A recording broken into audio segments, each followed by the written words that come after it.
Hey guys, Cam here from Pocket-Lint, and over the past few weeks or a few of my recent videos I've been using the Panasonic LUMIX S5. To see more, make sure you don't miss any of our others. But let's dive straight in.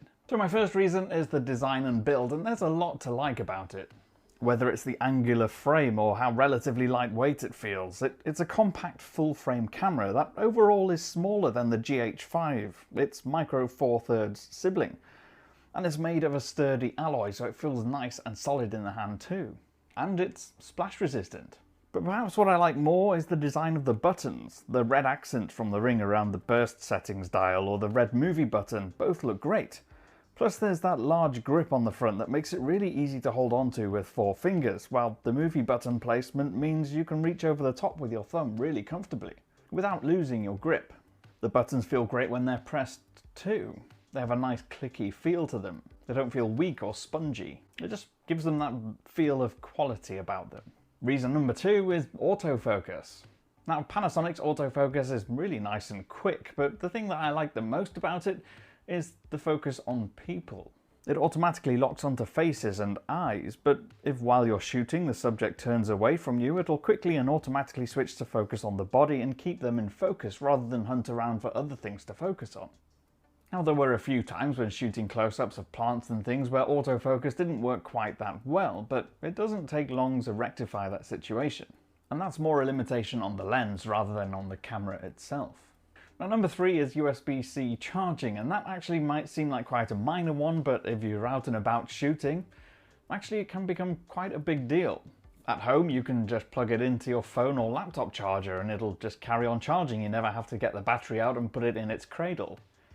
Of course it comes with one, but when you're out and about shooting and you've got your camera in your bag, it's much easier to just plug it into a battery pack you might have. Number 4 is lots of versatility when it comes to capturing video.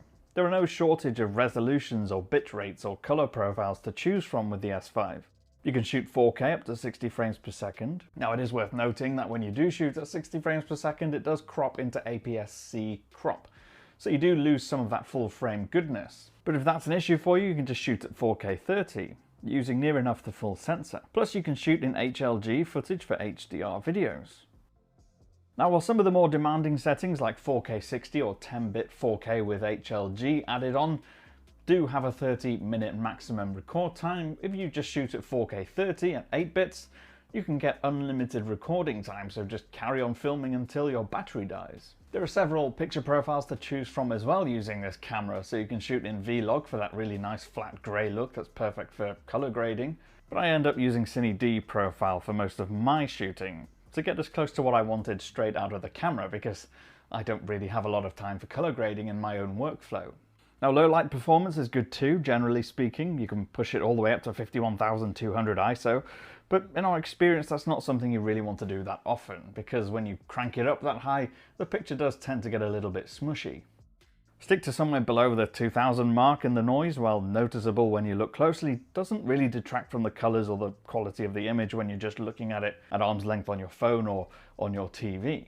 Number 5, and lastly, there's some pro video tools to think about too. So while having great video performance in terms of capture is obviously necessary, what makes it more flexible is that you can add other things and accessories onto it. So you have an HDMI out for your sort of pro level monitors, you have a 3.5mm in for your audio, but you also have the ability to add on a hot shoe adapter using the hot shoe at the top, so you can plug in full-on XLR microphones into the camera.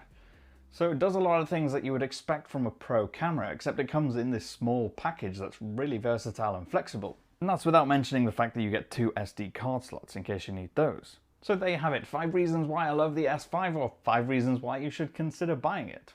Especially when compared to some of the competitors, it's not especially expensive either. I've been Cam, I'm at Cam Bunton on social media, you can follow me on there, hit like and subscribe if you want to see more videos, and I'll see you again soon.